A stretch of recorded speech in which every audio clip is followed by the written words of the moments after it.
Le 17 avril 1975, Phnom Penh, la capitale du Cambodge, est encore une ville peuplée de 2 500 000 habitants.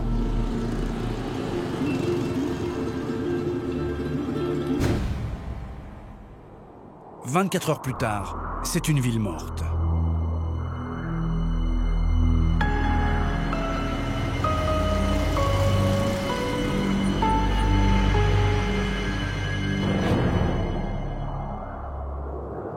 Les rues sont vides.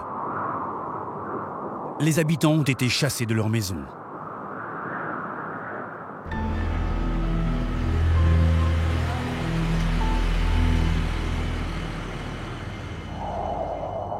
Le 17 avril 1975, les Khmers rouges ont vidé Phnom Penh.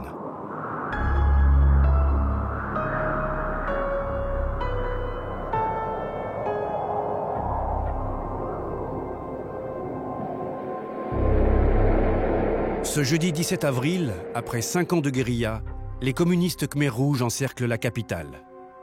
Le régime militaire cambodgien, pourtant soutenu par les Américains, vit ses dernières heures. Au lever du jour, à 5h, 5h30, des milliers de villageois des faubourgs sont rentrés à Phnom Penh. Agar, ils sont là, ils arrivent. Qui ça? Les Khmers rouges. Le père François Ponchot se trouve sur le boulevard Monivong, l'artère principale de Phnom Penh.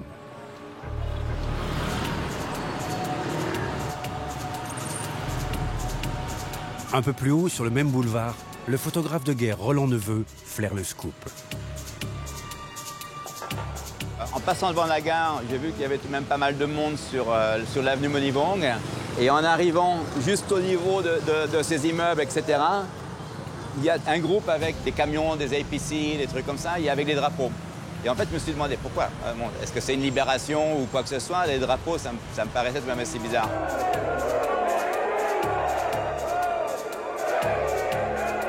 Et ça, à ce moment-là, j'ai vu que c'était des soldats qui étaient un peu trop bien habillés et un peu trop bien mis pour avoir combattu dans les faubourgs de la ville pendant des semaines, quoi.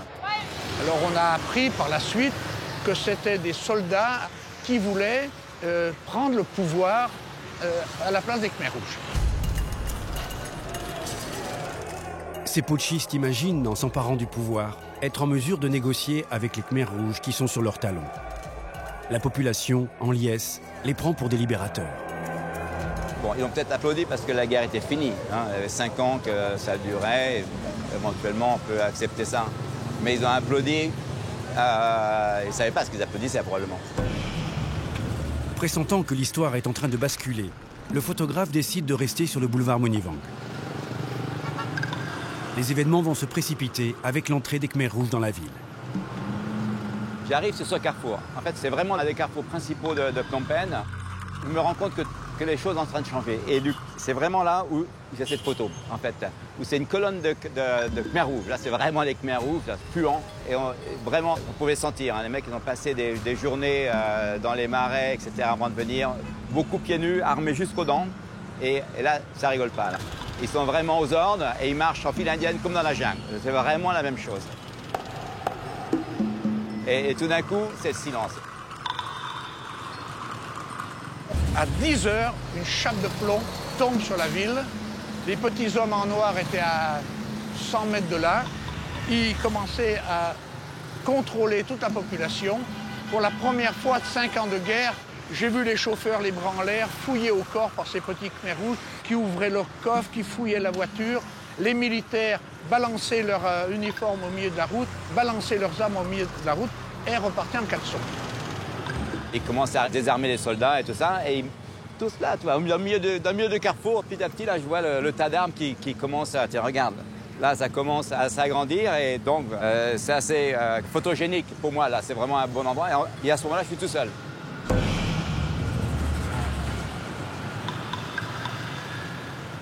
Tous les soldats désarmés sont conduits au stade le plus proche. La plupart seront éliminés sur le champ. L'armée neutralisée, les Khmers rouges ordonnent que tous les hôpitaux soient immédiatement vidés. À l'hôpital Calmet, les malades qui ne sont pas en état de partir sont achevés à l'arme blanche. Vers 11 heures, un spectacle absolument inoubliable. Tous les blessés, les malades partirent Ici, passer devant l'évêché, le sérum encore en perfusion, les gens valides poussant les lits des malades. Je me souviens ici, devant le portail, il y en a un qui avait un pied qui se baladait au bout de son pantalon. Il m'a demandé de l'héberger. J'ai dit non, on ne peut pas te recevoir. Si tu restes avec nous, tu vas te faire tuer. Pars sur la route comme tout le monde. Vraiment, pour moi, c'est encore des images qui me hantent, même ce jour. Aujourd'hui, ces blessés, ces malades, se tortillant, certains qui n'avaient plus de bras ni jambes, partir là, passer devant la route et gagner le nord. À partir de 2 heures, les Khmers rouges passaient avec une voiture radio. Ils disaient « Partez, partez vite, les Américains vont bombarder la ville ». C'était plausible, parce qu'en 1973, les Américains bombardaient tout autour de la ville avec l'arme B-52. Donc la population affolée eh bien, a écouté les Khmers rouges et tout le monde est parti à flot serré sur cette route. Là, j'ai vu passer des centaines de milliers de personnes marchant à pas très très lents, épuisants, et se diriger vers l'extérieur de la ville. En jetant la population de Phnom Penh sur les routes, les Khmers rouges exécutent leur plan de ruralisation forcée. Repères de tous les vices, tous les centres urbains sont évacués. Considérés comme des exploiteurs, les citadins sont déportés dans les campagnes. Un quart de la population va se retrouver dans les rizières pour y être rééduquée.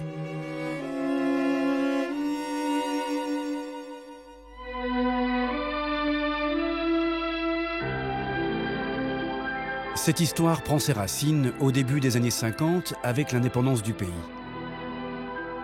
À cette époque, une vingtaine d'étudiants cambodgiens bénéficiant d'une bourse d'études arrivent à Paris. Ils deviendront les principaux dirigeants Khmers rouges. Ce sont les étudiants qui ont été envoyés en France. Salotsa, qui deviendra Pol Pot, parti en 1945. Pol Pot, Ieng Sary, son épouse Khieu Thirit.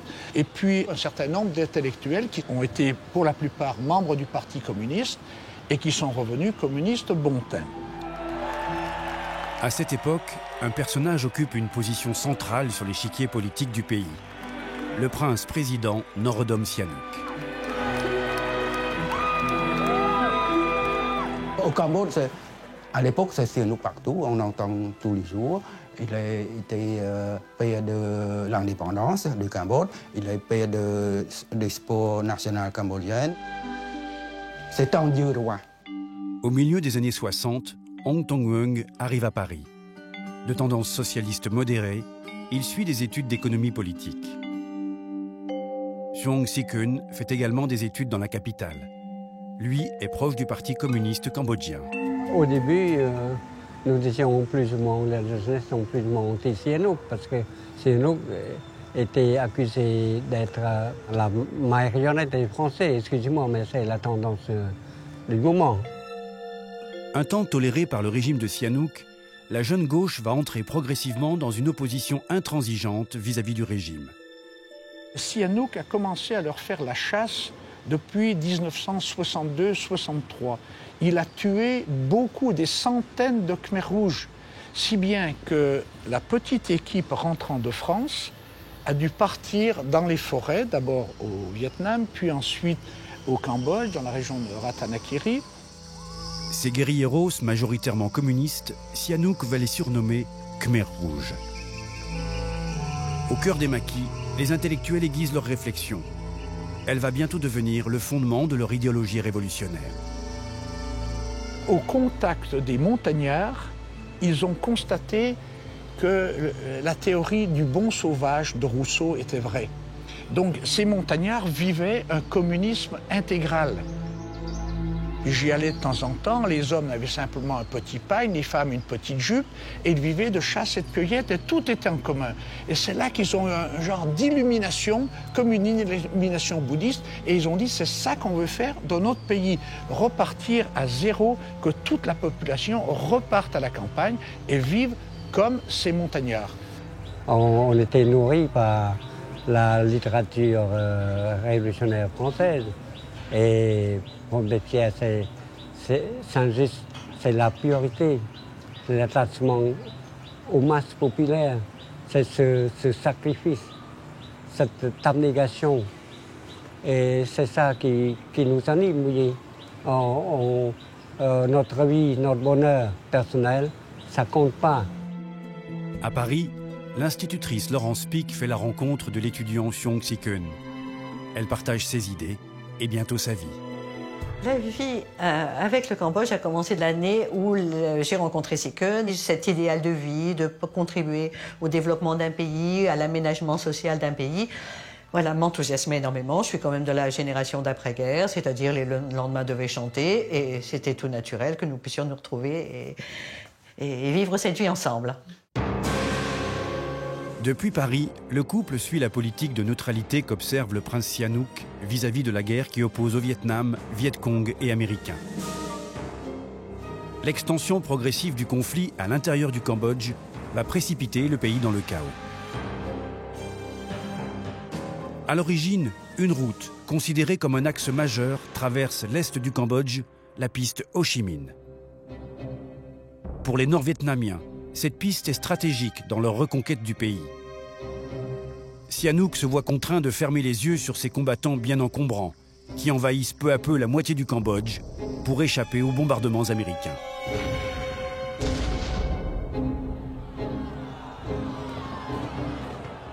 Au mois de mars 1970, de violentes manifestations anti-vietnamiennes ont lieu à Phnom Penh. L'ambassade du Vietnam est mise à sac. Ulcéré par la politique du prince et soucieux de chasser l'envahisseur, son premier ministre, le général Lon Nol, fomente un coup d'État avec l'aide du prince Sirik Matak et l'appui des Américains. Le 18 mars 1970, alors que Sihanouk est en voyage à l'étranger, il est renversé. Contraint à l'exil, le prince trouve refuge à Pékin. Alors ça a été une chance inouïe pour les Khmers rouges, qui étaient un petit nombre. Ils étaient peut-être 3000 à l'époque, en 70. Alors, dans sa lucidité géniale, le Nol a demandé aux forces nord-vietnamiennes qui étaient dans des sanctuaires, des zones de refuge, le long de la frontière vietnamienne, en territoire cambodgien, de quitter leur sanctuaire. Qu'à cela ne tienne, les Vietnamiens ont quitté leur sanctuaire, mais pas pour repartir chez eux. Ils ont envahi le Cambodge, ils ont raflé tous les jeunes gens de la campagne, en ont formé une armée de libération nationale. Tous les jeunes gens et jeunes filles de la campagne ont été autant de soldats Khmers rouges. Ce sont les Américains qui nous ont beaucoup aidés. D'abord, il y a le coup d'État. Deuxièmement, les bombardements américains de février 73 à août 73. C'est-à-dire 6 mois. Hein. Alors nous disons que 200 jours, 200 nuits. Pas les bombardiers géants B-52.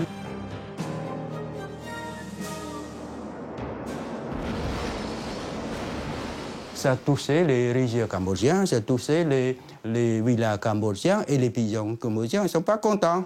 Et quand ils ne sont pas contents, ça donne l'argument aux Khmers rouges pour alimenter leur propagande. Ça n'avait plus beaucoup de sens de rester à Paris, de faire des études, alors que le pays rentrait dans une guerre très fratricide, très dure, puisqu'il y avait les bombardements américains, il y avait l'entrée des troupes sud-vietnamiennes, sud-coréennes, philippines, qui étaient des troupes de mercenaires, il y avait des massacres épouvantables. Donc Si-keun, comme d'autres, comme beaucoup d'autres, sont allés à Pékin participer à ce qu'on appelait une guerre de résistance, à l'instar de ce qui s'était passé pendant la Deuxième Guerre mondiale. Laurence Pic décide d'accompagner Xiong Si-keun en Chine. Sur cette photo prise à Pékin, ils sont en compagnie des responsables Khmers rouges, Khieu Samphan et Ieng Sary. Ieng Sary deviendra par la suite frère numéro 2, derrière Pol Pot.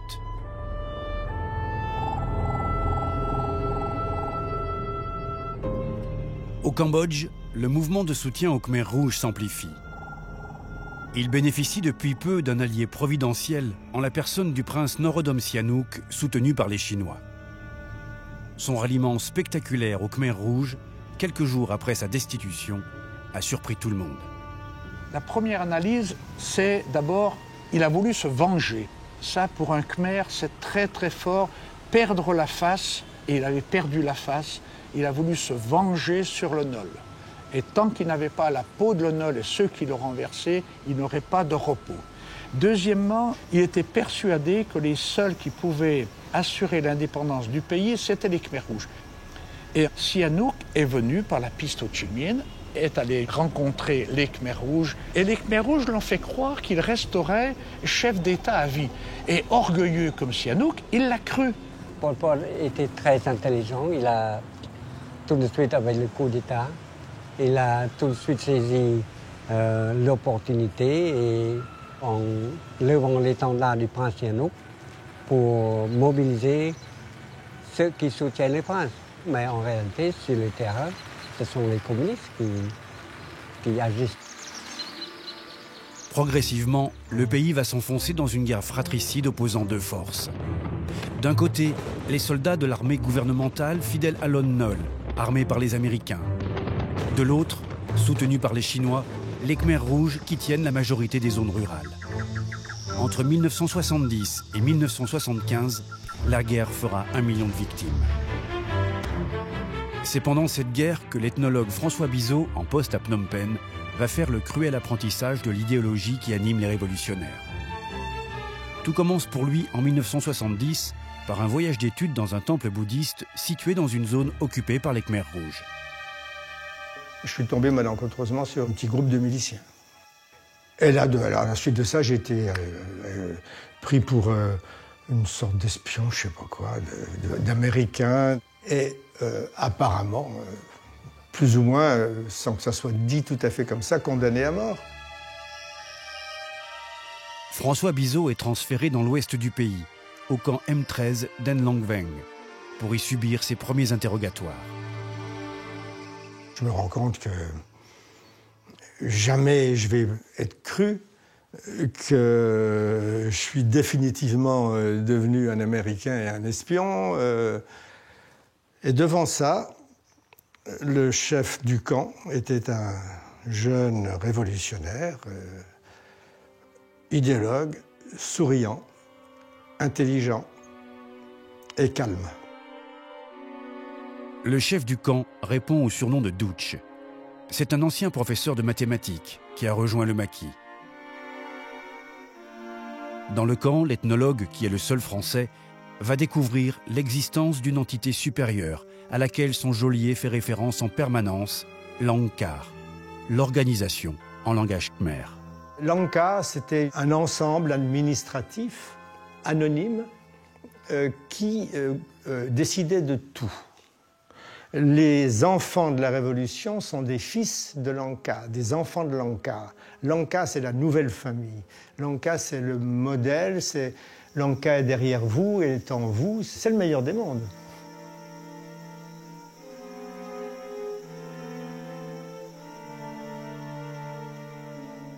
Il construit les bons et les mauvais.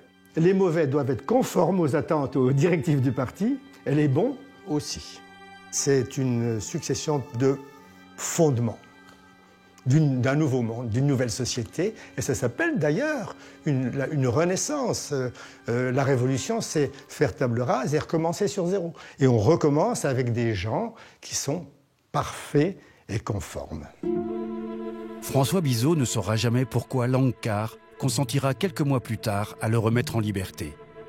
Enfin libre, l'ethnologue retourne vivre à Phnom Penh. Au début de l'année 1975, les maquisards Khmers rouges encerclent Phnom Penh. La capitale dans laquelle s'entassent 1,5 million de réfugiés venus des campagnes ne survit que grâce au pont aérien américain.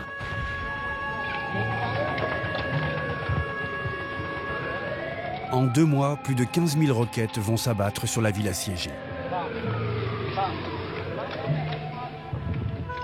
Coincée dans les faubourgs, l'armée gouvernementale est impuissante à contenir l'avancée ennemie.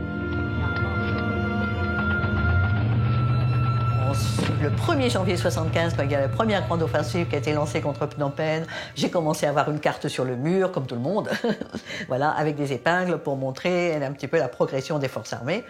Et puis, quand est arrivé le 17 avril, quand j'ai su la nouvelle, j'étais à côté de la carte en train de mettre les dernières épingles. C'était joyeux. C'est la victoire. C'était joyeux. On s'appelle la champagne. La presse internationale a titré « Phnom Penh libéré », y compris le journal Le Monde.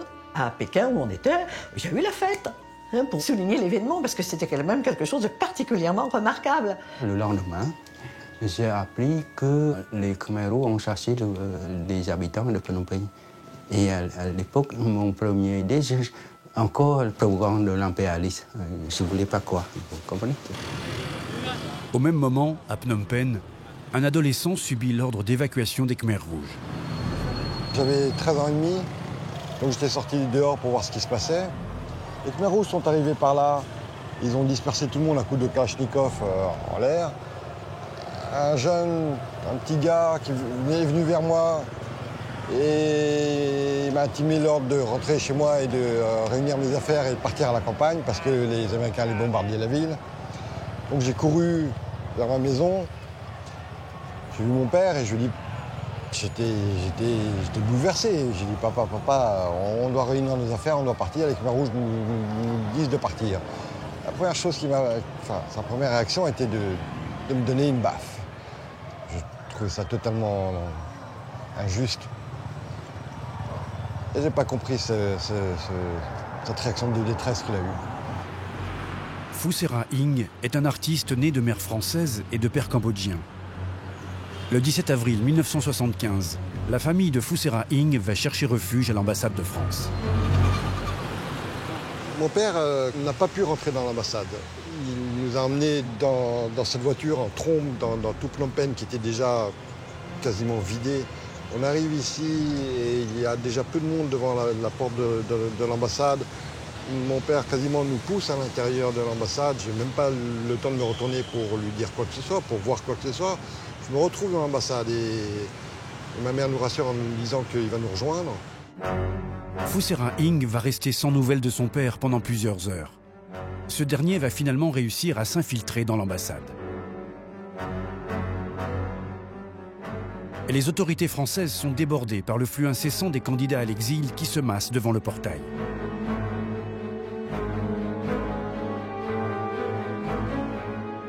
L'ambassade de France devient un camp de protection pour les étrangers, quoi, en quelque sorte. Ça arrange tout le monde, c'est bien plus facile. Même les Khmers rouges dirigent, ils voient un étranger et hop, sur l'ambassade de France. Il y avait 3000 réfugiés dans l'ambassade. Dans les 3000 réfugiés, une grande majorité de Cambodgiens désireux de fuir le nouveau régime. Parmi eux, quelques dignitaires de l'ancien gouvernement. Le 20 avril 1975, en face des bâtiments, les Khmers rouges prennent position. Les réfugiés vont devenir leurs otages.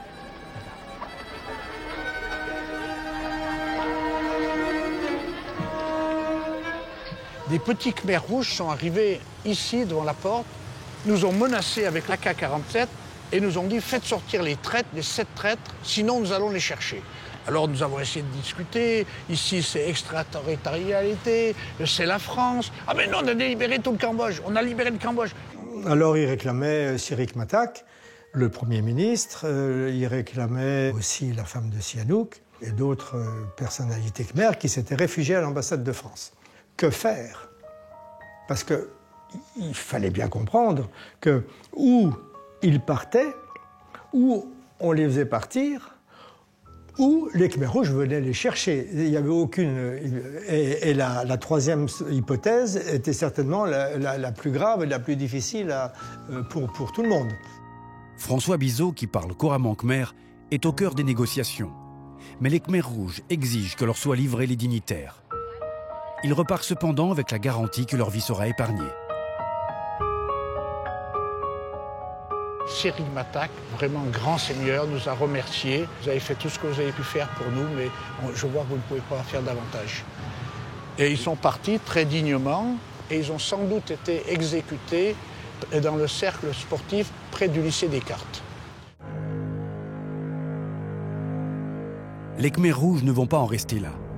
Le 22 avril, ils accentuent la pression sur l'ensemble de la communauté cambodgienne. Un gradé, visiblement quelqu'un qui parlait très bien français, est venu et nous a réunis là derrière, devant ce bâtiment. Il s'est adressé à ses compatriotes cambodgiens. Il a dit « Vous êtes invités à aller rejoindre le peuple pour reconstruire le pays ». Et alors à ce moment-là, ça a été vraiment un drame épouvantable. Moi-même, j'ai été dire à beaucoup de Cambodgiens, c'est votre seule chance de survie. Partez le plus vite possible, fondez-vous dans la foule et vous risquez d'y réchapper. Ça se met à hurler tout d'un coup dans tous les sens. Et là, on comprend que les Khmers, tous les Khmers vont être obligés, parce que c'était la grande question, est-ce qu'ils allaient pouvoir rester ou non. Donc là, on comprend que c'est plus possible. Et donc mon père, il était très calme. Il nous a pris, mon grand frère, moi et ma petite sœur, à part, les uns après les autres. Il nous a fait ses adieux, en nous recommandant de bien faire attention à notre mère. Et il est parti avec... tranquillement, et on l'a regardé partir ici, on ne pouvait pas aller plus loin. Et tu le reverras jamais? Non. À l'intérieur de l'ambassade, où il reste près d'1 millier de réfugiés, les stocks de nourriture s'épuisent. François Bizot se voit confier la mission de trouver du ravitaillement dans la capitale.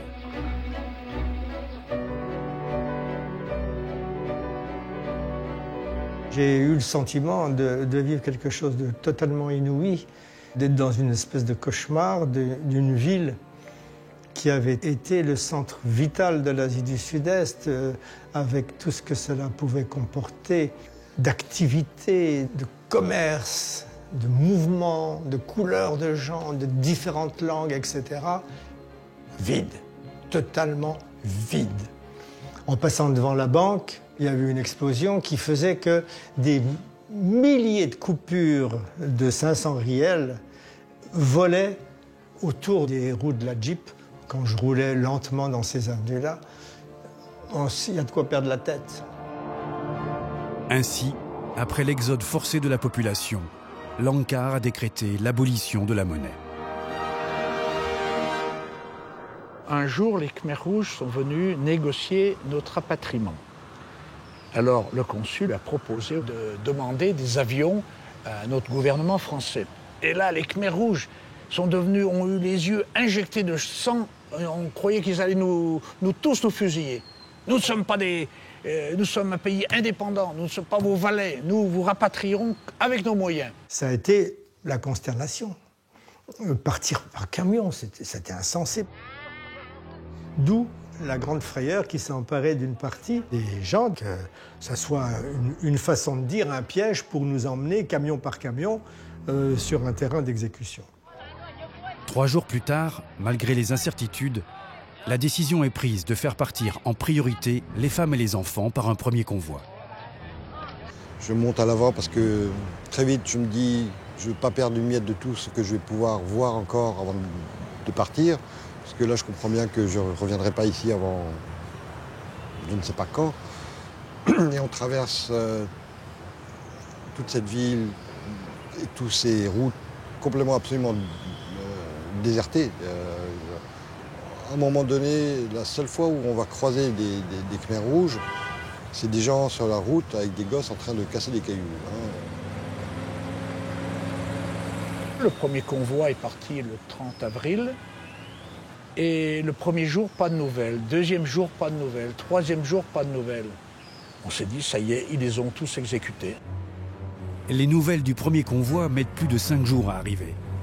Rassurés, les derniers réfugiés de l'ambassade vont pouvoir prendre la route pour leur destination finale, le pont de Poipet, unique point de passage entre le Cambodge et la Thaïlande. Le 8 mai 1975, il ne reste plus aucun Français sur le territoire cambodgien. Arrivé à la frontière, alors là j'ai éclaté en sanglots. Je ne me maîtrisais plus.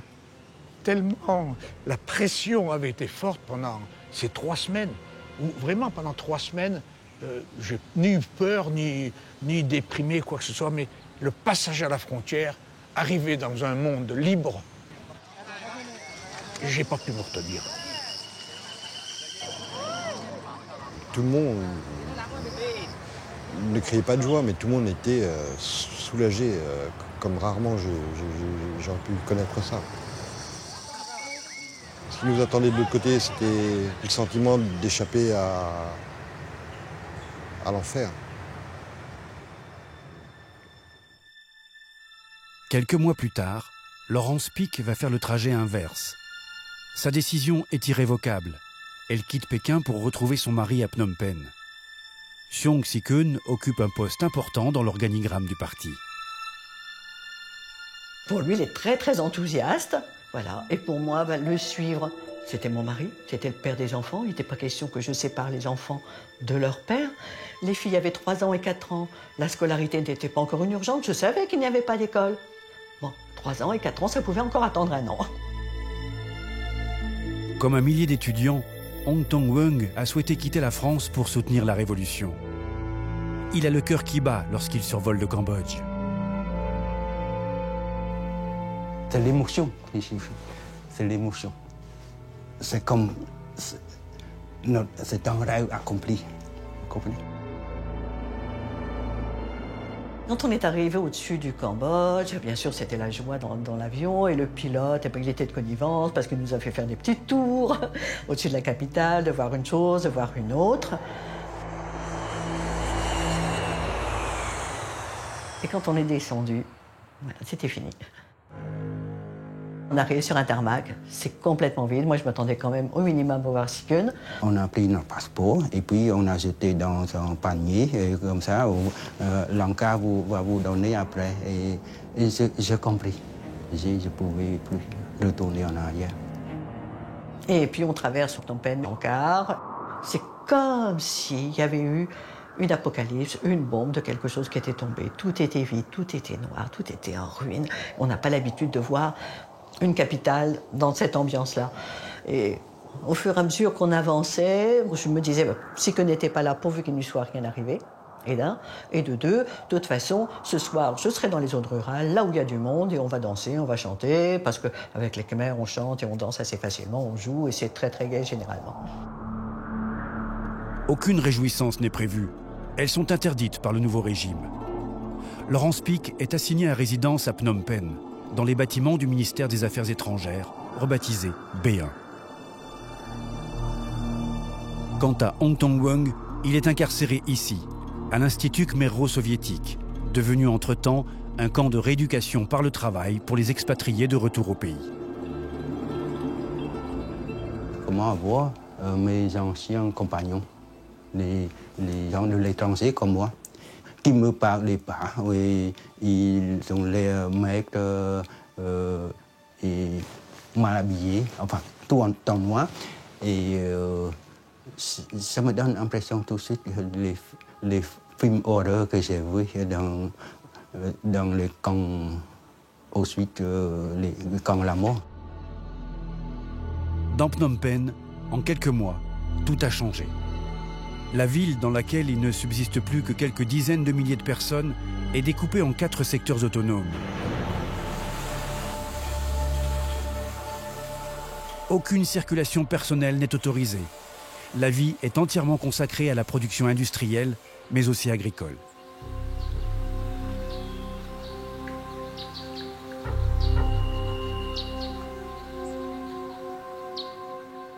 On a essayé de ruraliser les villes.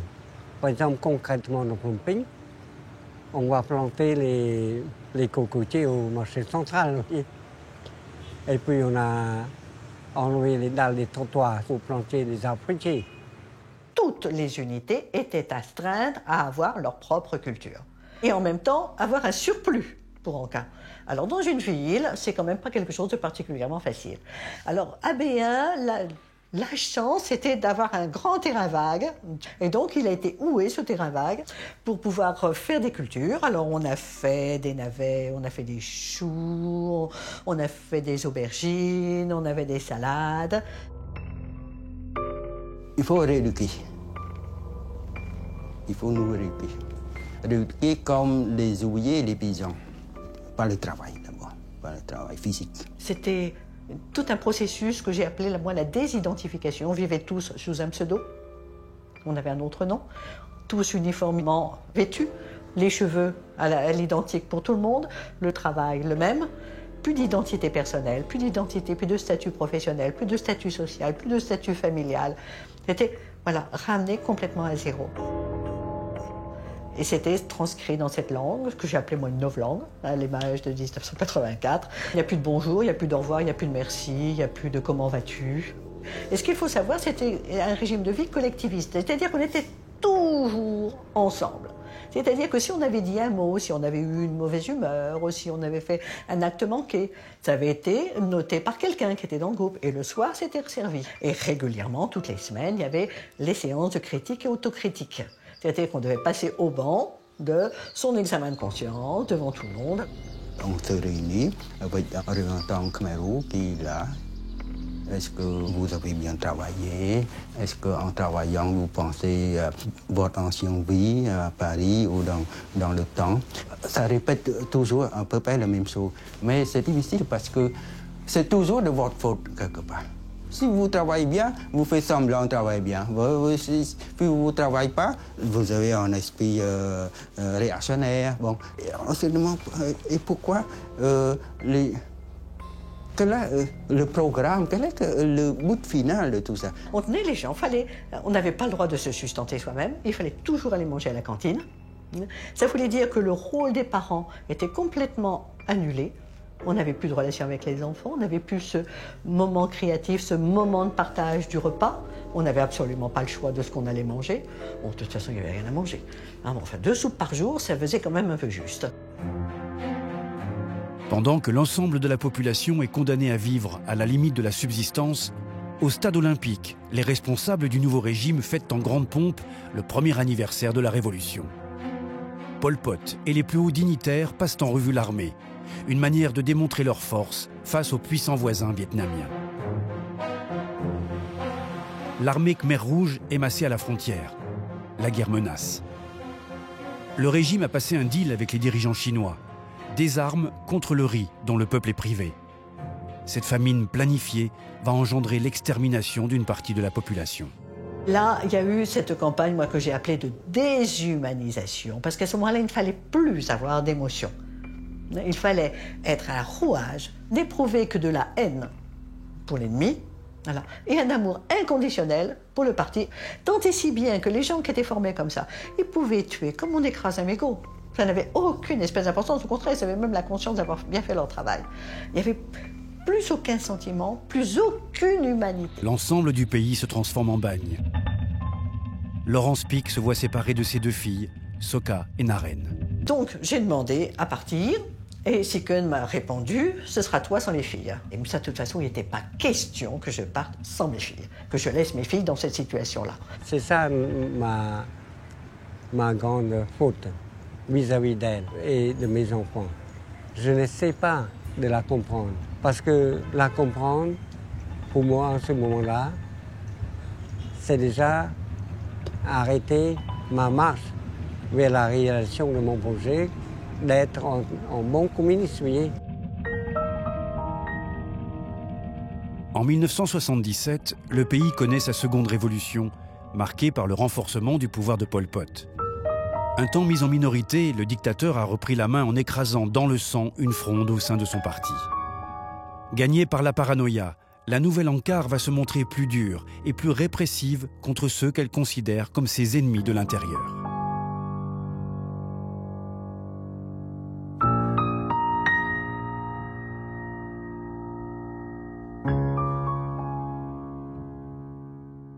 Dès le 1er janvier 1977, il y avait les premières disparitions. C'était nos amis, Sian et sa femme.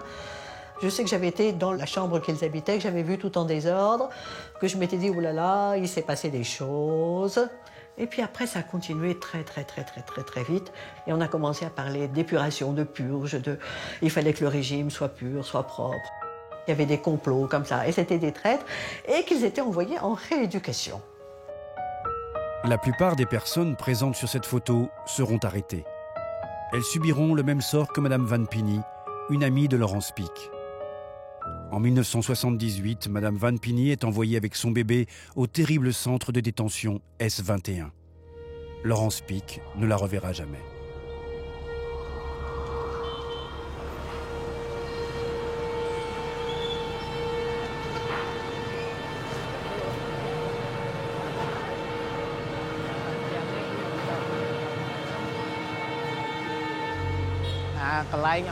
Dans toutes ces échoppes, je devais réparer des machines à tisser pour les Khmers rouges.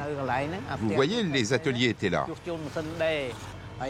J'ai fait des réparations ici jusqu'au 28 octobre 1978. Ce jour-là, ils m'ont demandé d'aller réparer des voitures au Vietnam. Ils sont venus me chercher avec une petite camionnette. Nous étions 3 à monter dedans. Et au lieu de nous emmener au Vietnam, ils nous ont conduits à la prison de Tuol Sleng.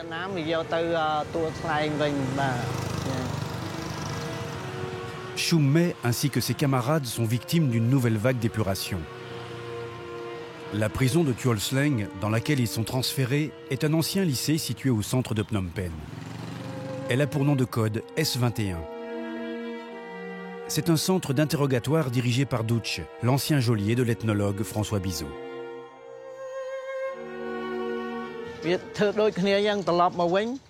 Arrivé ici, j'avais les mains menottées et un bandeau sur les yeux. Pour monter les marches, ils m'ont tiré sur les oreilles vers le haut en criant « Monte les marches !» Et ils m'ont emmené à l'intérieur dans une cellule.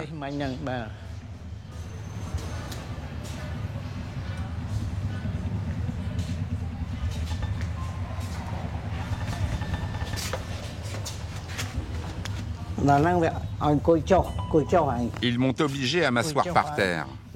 Ensuite, une fois sur le sol, ils m'ont entravé les pieds avec des fers.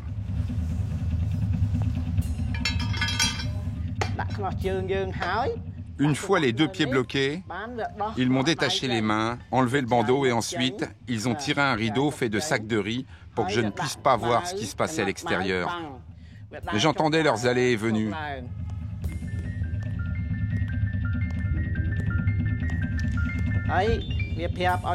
Ils m'ont donné 7 boîtes pour mettre mes excréments.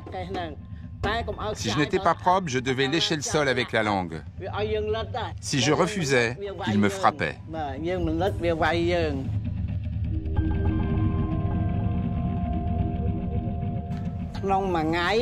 Pour me nourrir, ils donnaient juste 2 louches d'eau de cuisson de riz par jour. J'avais très faim. Alors j'attrapais des cafards, des lézards ou des souris qui passaient à côté de moi pour les manger. Mais il fallait être très discret, le faire en cachette. S'ils me voyaient, ils me frappaient. Pendant 12 jours et 12 nuits, Chum Me fera des allers-retours entre sa cellule et la salle d'interrogatoire.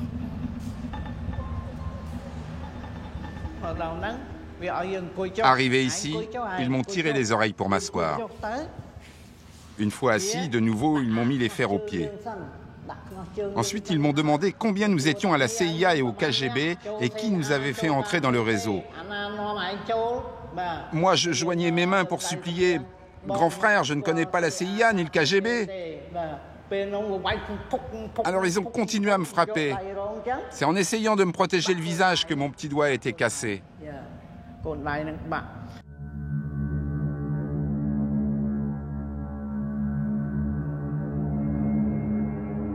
Au S21, tous les prisonniers sont soumis aux mêmes séances d'interrogatoire, avec l'obligation de reconnaître leur culpabilité et de dénoncer au moins 5 complices, qu'ils soient innocents ou non.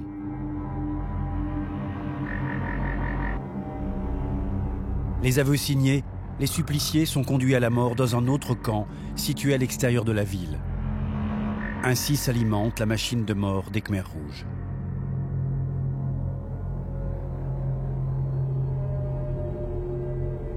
En 1978, le Khmer rouge Suong Si-keun va échapper de justesse à l'élimination.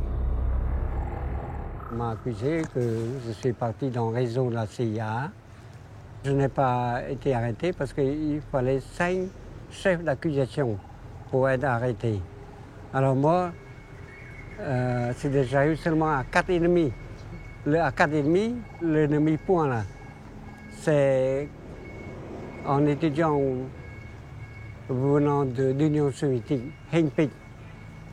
Il a dit dans sa confession que tous les intellectuels venus de France sont des révisionnistes.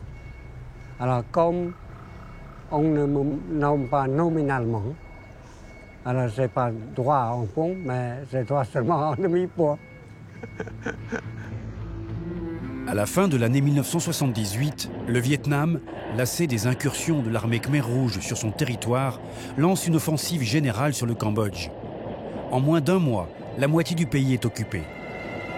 Le 7 janvier 1979, après 4 ans de dictature, les dirigeants Khmer Rouge sont chassés de Phnom Penh par l'armée vietnamienne.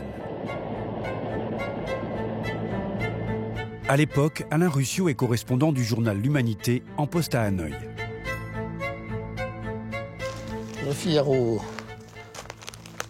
Phnom Penh tombe. Oui, il est tombé, ça c'est sûr. La rechute de Phnom Penh, c'était l'éternelle marque de fabrique de Libé. Et puis alors le journal L'Humanité, dans lequel j'écrivais à l'époque, qui titre « La fin d'un calvaire », c'est une simple constatation. C'est le début d'un processus qui va être extrêmement compliqué et pénible également pour les Cambodgiens, mais c'est d'abord la fin d'un calvaire. Donc voilà pourquoi je donne ce titre. Et j'arrive à Phnom Penh pour la première fois le 17 janvier 1979, c'est-à-dire une petite dizaine de jours après la chute de la ville. Et je serai donc le premier occidental à rentrer à Phnom Penh en janvier 1979. Je savais que j'arriverais dans un pays dévasté et une population traumatisée. Mais je n'imaginais pas que ça pouvait être à ce point. Tous les récits que j'entendais étaient des récits d'abomination. J'ai pratiquement jamais rencontré un citadin qui n'a pas eu dans sa famille un mort, soit de faim, soit de manque de médicaments, soit d'exécution sommaire. Avec le régime de Pol Pot, nous avons perdu trois enfants et mon mari était perdu aussi. Je ne sais pas, il était où. Moi, je suis à l'époque un journaliste qui travaille pour un journal communiste, et donc je suis un journaliste communiste. Et donc, évidemment, je ne peux pas ne pas être interpellé par ce qui a été fait au nom de cet idéal. Du passé, faisons table rase. Eh ben, les Khmer Rouges ont fait table rase du passé, mais également de l'humanité, de l'humanité khmer en l'occurrence. Les mois suivants, Alain Ruscio va revenir au Cambodge et assister à la résurrection du pays.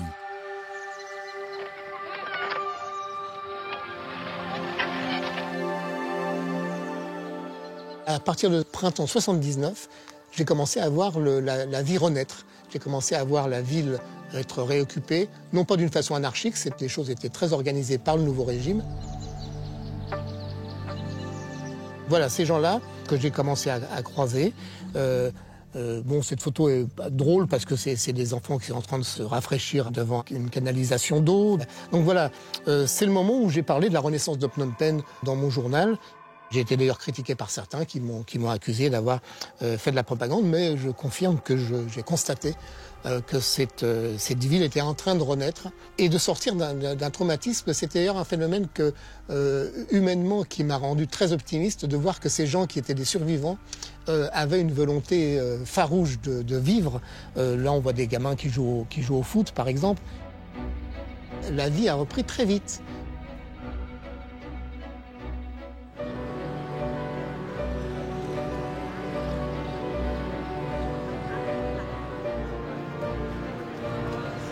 Chum Me a été sauvé par l'entrée des Vietnamiens dans Phnom Penh. Aujourd'hui, c'est l'un des 2 derniers survivants du S-21 et le témoin le plus connu du centre de torture transformé en musée du crime génocidaire.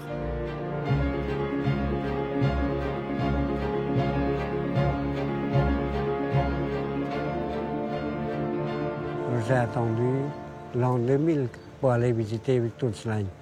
Alors, quand j'ai vu les noms, surtout de mes camarades au collège de Pressianouk, qui ont été là-bas, qui ont été internés, et que je connais pertinemment. Ce sont des gens vraiment très doux, très, disons, inoffensifs, très bons. Je me mets en colère. Et en même temps, j'ai pleuré. Parce que, qu'est-ce qu'ils font, ces gens-là? Ce sont les miens qui font du tort aux autres miens.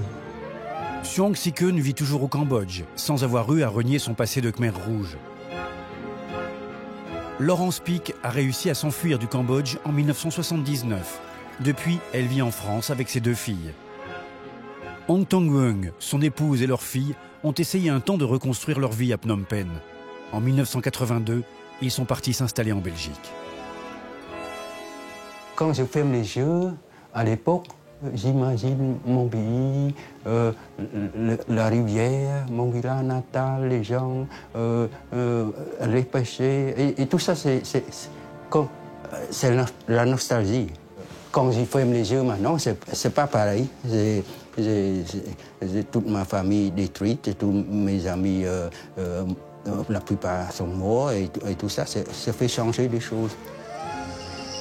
L'artiste Foussera Ing a mis du temps avant de revenir au Cambodge. Actuellement, il travaille dans la capitale sur un projet de mémorial en souvenir des 2 millions de victimes des Khmers rouges. Quel titre tu vas donner à cette œuvre, Serra? À ceux qui ne sont plus là. À tous ceux qui ne sont plus là, c'est encore plus juste.